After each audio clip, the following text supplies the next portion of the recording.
Eclesiastes capítulo 11, versículo 1 vai dizer: lance o seu pão sobre as águas, porque depois de muitos dias o achará.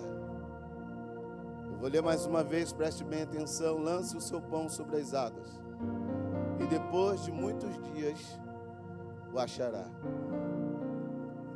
Para que você comece a entender o que o Senhor tem para cada um de nós nesta noite. Primeiramente, a gente precisa pensar a respeito do que Salomão está querendo dizer. E quando nós pensamos em lançar, pensamos em abrir mão de coisas. Pensamos sim em renunciarmos coisas. E é por isso que antes de ministrar a palavra, Deus deu esse louvor. É Ele, por Ele, que eu estou gastando a minha vida, perdendo tudo. E essa mensagem, ela surgiu, como sempre o Senhor fala comigo. Às vezes é conversando, dialogando com alguém, é falando de Jesus. E no término de um dia de aula na faculdade, saímos todos os pastores, porque o nosso grupo da igreja é só pastor. No meio só tem um que não é, mas é filho de presbítero. E conversávamos, eu, pastora Sirlene, o pastor Vitor. E de repente a gente começou a pensar na nossa vida. Pensamos na nossa juventude, a chegarmos à idade da responsabilidade, se tornar um homem e uma mulher. E de repente, Deus ele falou no nosso coração: lança o seu pão sobre as águas. E quando essa palavra foi mencionada, na mesma hora eu peguei o telefone e comecei a escrever, e Deus foi me dando a palavra, e eles não entenderam nada, falaram: Marcos, o que está fazendo aí? Falei: Deus está me dando uma palavra. E a gente começou a falar da nossa vida, de como tudo começou, de como foi a trajetória até chegarmos nos dias de hoje. E começamos a pensar que aos 19 para os 20 anos de idade, a gente paralisou a nossa vida em prol de um chamado. Paralisamos tudo ao ponto de não olharmos mais para as nossas decisões, os nossos sonhos, os nossos projetos, os nossos quereres. Tudo ficou de lado, para começar a viver o chamado do ministério, se tornar um pregador, se tornar um pastor, se tornar aquilo que o Senhor nos separou para ser. E foi daí então que, naquele momento, eu juntamente com eles pensamos: cara, perdemos tudo. Deixamos tantas coisas.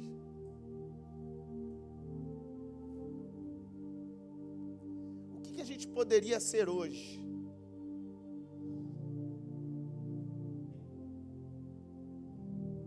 Porque atender a um chamado como esse,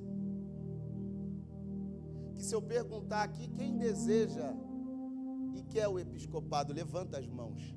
O que é isso, pastor? Ser pastor, pastora, diácono, diaconito, pregador, quem quer? Ninguém. Por que você não quer? Por que você não deseja isso?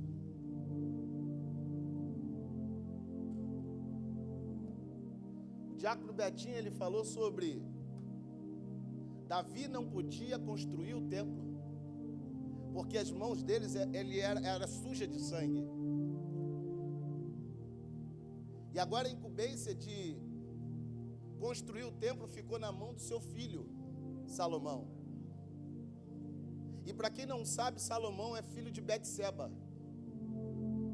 E para quem não lembra de Betseba, justamente era a mulher ao qual Davi, de cima do terraço, desejou, sendo uma mulher casada, e adulterou com ela. E talvez você esteja dizendo como Deus pode permitir nascer alguém que vai mudar tudo de um fruto de um adultério. O fruto do adultério, ele foi até que Urias estivesse vivo. E uma criança que foi gerada no ventre de Betseba não vingou. Porque o fruto do pecado foi morto. Então deixa eu te dizer uma coisa: tudo que você tentar gerar no pecado vai morrer. Tudo que você tentar gerar fora da visão de Deus vai perecer. Porque Deus não permite que sementes ruins cresçam. E se crescer, saiba que Ele separa o joio do trigo e Ele mesmo é o ceifeiro e arranca. Mas percebe-se que logo após a morte dessa criança no ventre, Davi, ele vai estar antes lamentando, porque Natã chega contando uma história para ele, dizendo: Davi, havia um homem que roubou a única ovelha que o homem tinha. Esse cara era rico e tomou tudo. E Davi mesmo vai dizer: quem é esse homem? Esse homem merece morrer. Ele merece uma sentença de morte. E Natã olha para ele e diz assim: Davi, esse homem é você. Às vezes a gente pensa, querido, que a gente se conhece, mas a gente está tão entranhado no pecado, tão dotado de falhas, de erros, da iniquidade, que a gente não consegue perceber o dano que às vezes a gente faz na vida do outro.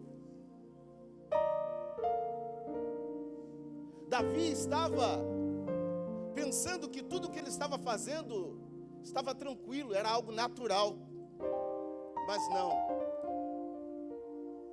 Uma palavra que vem dos céus, um conflito que vem dos céus, sempre vai pôr o pecador no seu lugar. E às vezes Deus, ele tem que nos colocar no nosso lugar, porque senão a gente quer se tornar maior do que Ele. Queremos mandar mais do que Ele, queremos ditar a vida ao autor dela. Mas quando Davi entende isso, ele rasga suas vestes, se lança no chão, se enche de pó e vai orar, e vai pedir perdão.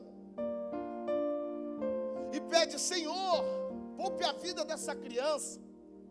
Mas o que o Senhor faz? Ele poupa o pecado, o fruto do pecado, sim ou não? Não. Não importa se você quer cortar caminho para chegar em coisas. Se não for o caminho de Deus, lá na frente você quebra. E de repente, após Davi ter se arrependido, entendido o seu pecado,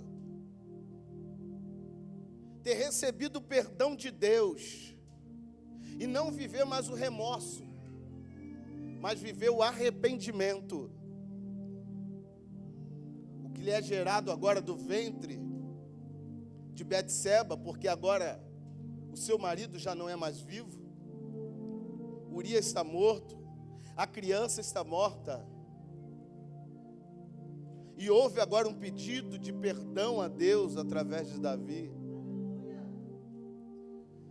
O que vai estar no ventre de Davi agora vai ser a promessa do que vai construir o templo. Eu quero abrir um entre parênteses para você desde já. Se você está vivendo ou viveu um momento de pecado, o arrependimento, ele pode restaurar tudo isso. Pastor, o que isso tem a ver do início? Calma, vamos chegar lá. O arrependimento, ele pode trazer restauração. O pecado traz destruição. O arrependimento restaura. O fruto do pecado quebra, mas o fruto da obediência, essa sim cria raízes e vai frutificar para a glória de Deus. Fala para o irmão que está do seu lado: construa as suas sementes em obediência a Deus, em terra que Deus mandou você plantar. Você está entendendo? Não adianta vir com semente e colocar na terra que você quer. Às vezes é na terra que você pensa que não vai frutificar, que Deus fala: plante. É no lugar que você não quer que Deus fala: é ali que eu quero. É desse jeito que você vai fazer. Porque é nessa terra que eu vou mostrar para você o improvável. É nessa terra que vai frutificar. É nessa terra que você vai colher. E é nessa terra que você vai crescer. Porque quando Deus está no comando, até a natureza precisa obedecer a Ele. Porque Ele governa os céus e a terra. E é Ele quem manda na terra que vai frutificar na tua vida. Agora, nós vamos ver este crescendo, até que ele passe por algumas fases da sua vida. E eu gosto de falar sobre essas fases da vida de Salomão, porque aqui, no meio de nós, quem não já se apaixonou? Pastor, eu já me apaixonei muito na vida por alguém que eu não estou hoje.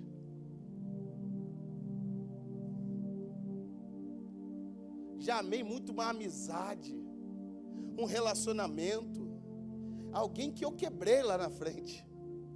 É claro, o coração do homem é enganoso e perverso. Quem o conhece? Ele faz a gente se apaixonar por coisas que não é o propósito. Que não vai ser, às vezes, o que vai te levar, vai te impulsionar. E você vai conseguir chegar no seu objetivo.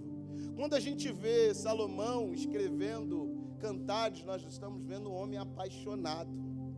Cantares, ele vai para Provérbios. E quando a gente vê Provérbios, a gente vê alguém muito taxativo, né? Olha isso, é aquilo. Cita um provérbio aí, alguém. Cita aí, Enoque, tem? Peguei, né? Aí, ó, de tudo que tem guardado, guarda o teu coração. É uma pancada logo. Cita mais alguém um provérbio. A mulher sábia edifica lá e a tola destrói com as suas próprias mãos. Ó, preguiçoso vai ter com as formigas. A sanguessuga de provérbio, dá. Pode olhar que tem. Porque tem gente que só sabe pedir, né? É o crente sanguessuga de provérbio. Dá. E nunca. Só quer ser abençoado, mas não quer ser uma bênção. E aí a gente vê alguém dotado da verdade, porque está vivendo um processo na vida aonde ele agora está entendendo as coisas, começando a entender e está sendo taxativo. Mas como a idade chega para todo mundo, chega Eclesiastes, que ele começa a dizer: olha, lembra-te do teu Criador no dia da tua mocidade, para que não chegue os maus dias. E aqui ele vai dizer: lança o teu pão sobre as águas, porque depois de muitos dias você o achará. Ele está dando um conselho sábio, até porque foi um homem mais sábio que existiu, e não haverá outro. Ele está dizendo: lança o seu pão. Mas aí a gente para pensar: se eu pegar um pão e lançar sobre as águas, o que vai acontecer com esse pão? Vai inchar? Vai desmanchar? Não tem lógica eu lançar o pão sobre as águas, porque ele vai se deteriorar. Mas ele não está falando sobre isso. O pão que ele está dizendo era verdadeiramente a cevada. Ele estava falando de outra coisa. Ele estava falando de cereais. Ele estava falando do trigo. Porque antes, os ricos, o alimento deles era o trigo. E o do pobre era a cevada. E todos viviam do pão. O pão era um dos alimentos mais importantes para eles. Mas Salomão está dizendo isso baseado em uma coisa: clima-tempo. Estações do ano. Fases da vida. E quando ele fala sobre o trigo, e ele fala sobre a cevada, ele está dizendo sobre o Deus que mandava chuva aproximadamente 2 vezes no ano. Lá em Joel, se não me falha a memória, até escrevi aqui, Joel capítulo 2, versículo de número 23, vai falar sobre essas 2 chuvas, que era a chuva temporã e a chuva seródica. A chuva temporã, ela acontecia entre outubro, no outono, e dezembro. E a chuva seródica, ela acontecia na primavera, entre março e abril. Ou seja, havia ali uma distância de tempo mais ou menos de uns 7 meses, de abril para frente. Mas ele está dizendo assim, olha, pegue a semente, lance sobre as águas, porque depois de muitos dias você achará. Ele está dizendo, eu sei que no deserto não tem muita chuva, mas Joel nos promete 2 chuvas no ano. A chuva temporã é uma chuva onde você pode lançar suas sementes, e ela vai começar a ser tratada. Mas na chuva seródica é o tempo da chuva da colheita. Mas só que há o tempo do processo de uma para outra. E o que isso tem a ver com a história que eu estava falando desde o início, de uma conversa que surgiu na faculdade? Simplesmente por uma coisa: não tem como você estar em Deus, servir a Deus, querer Deus, alcançar a salvação e não renunciar coisas.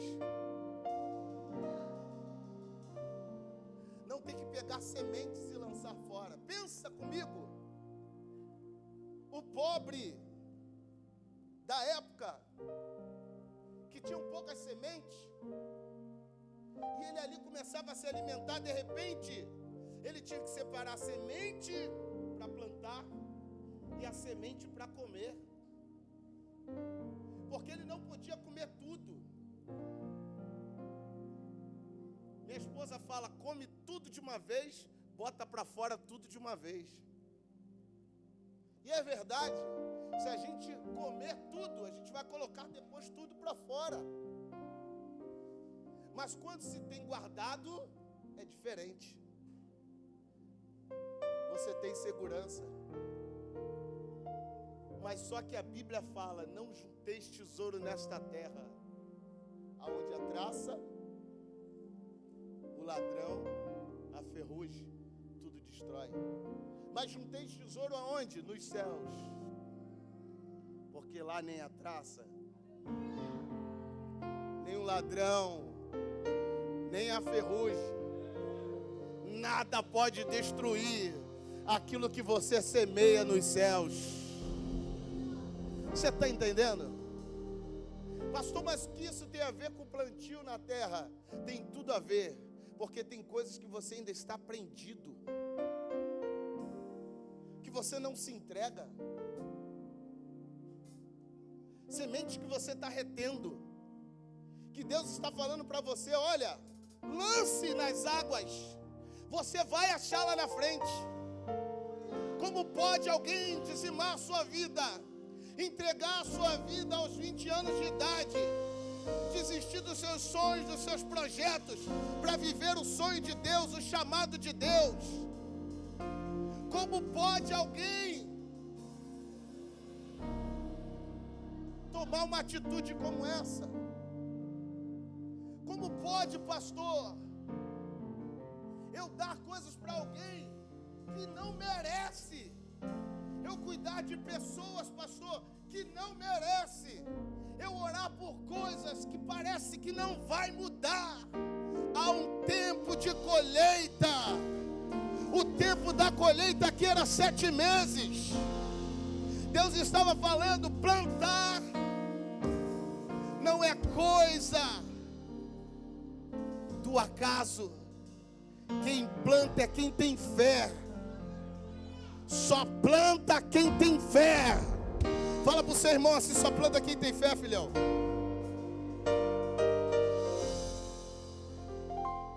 Só para quem tem fé.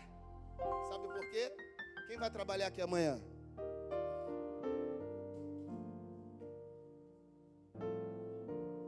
Quem toma café de manhã? Vai tomar café amanhã? Sim ou não? Quem disse que você vai acordar amanhã?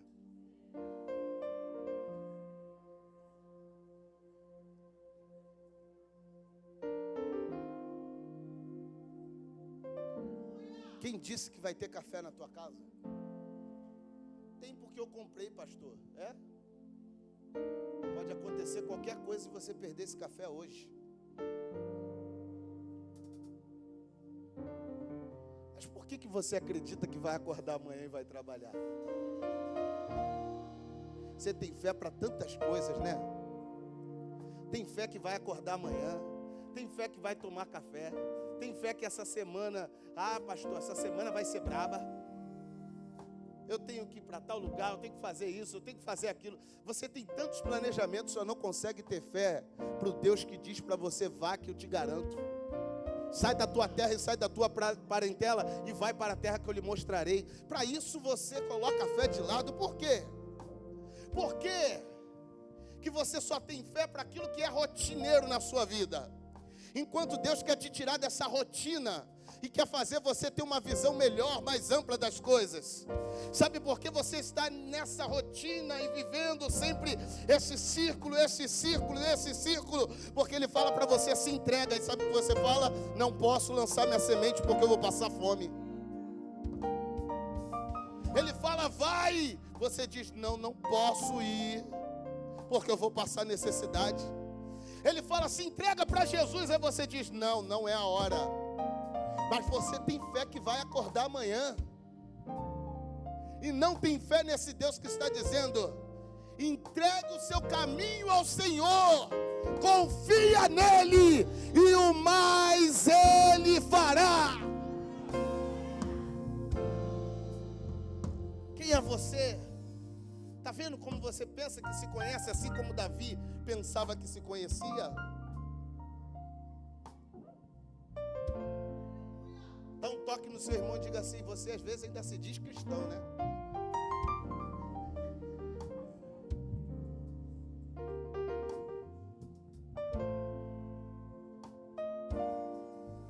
Sou crente, sou do manto, eu sei da palavra,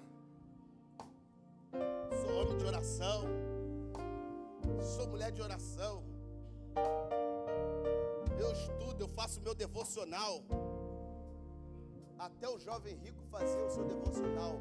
Orava, ia para a igreja, carregava a Bíblia, estava no culto aos domingos, estava todos os dias, sei lá. Mas quando Jesus se depara com ele e diz assim, larga tudo que tu tens e dê aos pobres, vem e me segue, a fé dele acabou ali.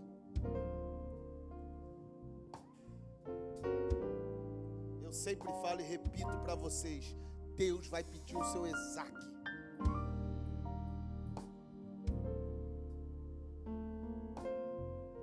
Senão essa vida vai ser uma vida só de teatro.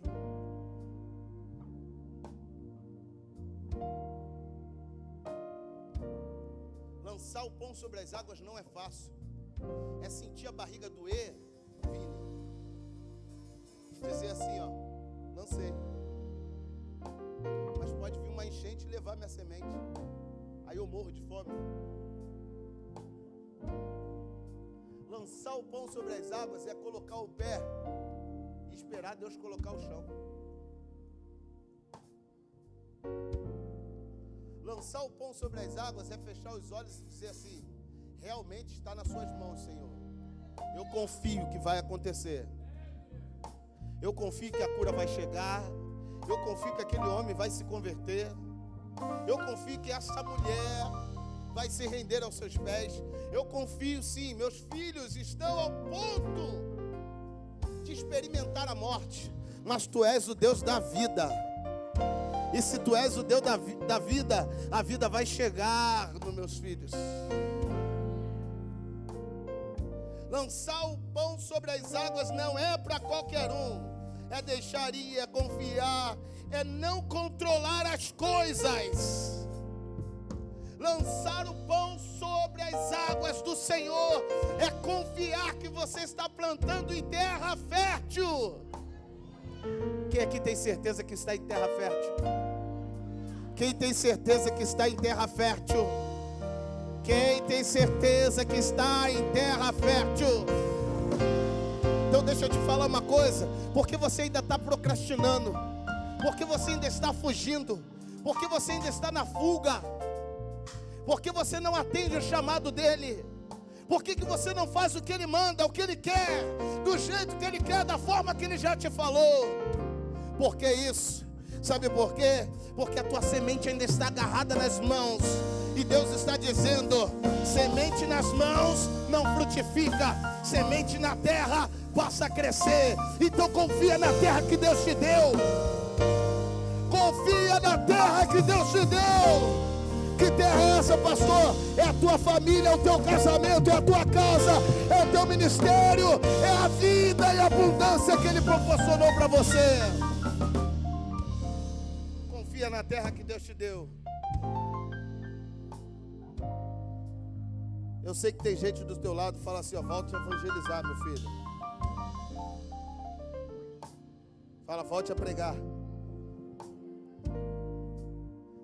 Crente está virando egoísta. Sabe por quê? Quer vir para a igreja sozinho e não anuncia mais o evangelho para ninguém. Só aprende para si mesmo. Água parada dá dengue.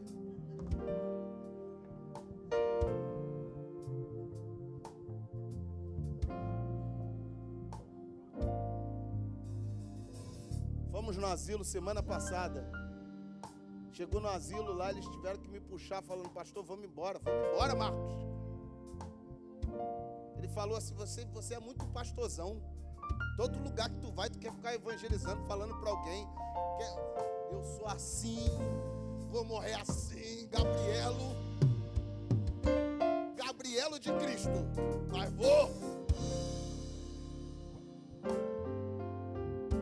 Como? Eu não vou ficar do lado de um idoso que está olhando para mim e está dizendo assim, olha, eu vivi tudo da minha vida, eu dei tudo pelos meus filhos. Sabe o que é dar tudo pelos meus filhos? Eu trabalhei em prol deles. Eu não tive vida só para ver os meus filhos bem. E olha o final da minha. Eu estou aqui, nem visitar, eles vêm me visitar chorando. Ah, meu irmão.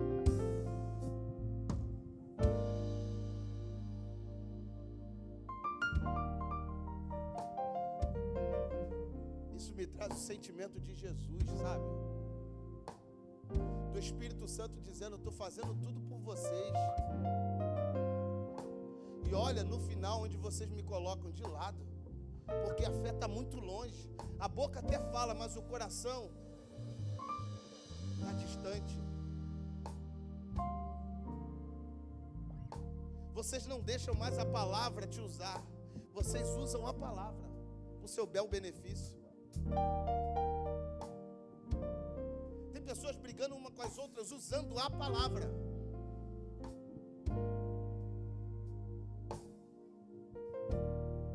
Tem pessoas pessoas se promovendo uma nas outras com a palavra.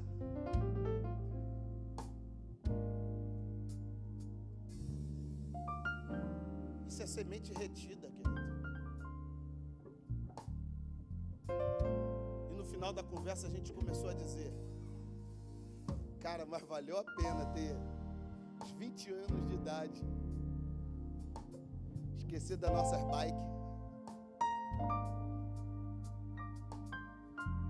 esquecer de ir pro baile, largar o pagodão,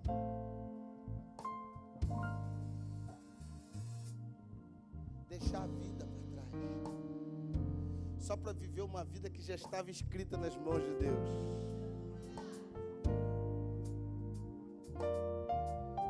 Porque eles começaram a dizer: se hoje acontece tal coisa na minha vida, foi por conta do Evangelho.